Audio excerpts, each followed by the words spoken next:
Hi friends, welcome to Jaya's garden. நான் இப்போ கொஞ்ச நாளாக ஒரு சில குரூப்லலாம் சேர்ந்துருக்கேங்க. நிறைய தோட்ட ஆர்வலர்கள் நிறைய இருக்காங்க, மாடி தோட்ட ஆர்வலர்கள். அந்த குரூப்பில் நான் சேர்ந்ததுக்கப்புறமா நிறைய கற்றுக்கிட்டேங்க. சொல்லப்போனால் எல்லாரும் பிஹெச்டி பண்ணியிருக்காங்க தோட்ட கலையில் அப்படின்னு தான் சொல்லணும். அந்த அளவுக்கு தெரிஞ்சு வச்சுருக்காங்க.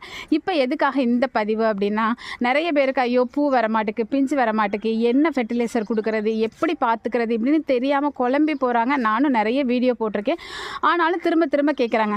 ஸோ மறக்காமல் இருக்கிறதுக்காக ஒரு சின்ன க்ளூ, அது ஒரு காயத்ரி சிஸ்டர் தான் இதை பற்றி எனக்கு சொல்லி கொடுத்தாங்கன்னு வச்சுக்கோங்களேன்.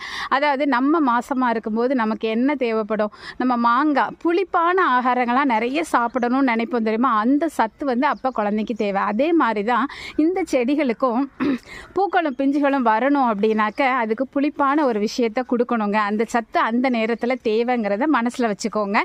அதுக்காக தான் புளிச்ச மோரை நல்ல டைலூட் பண்ணி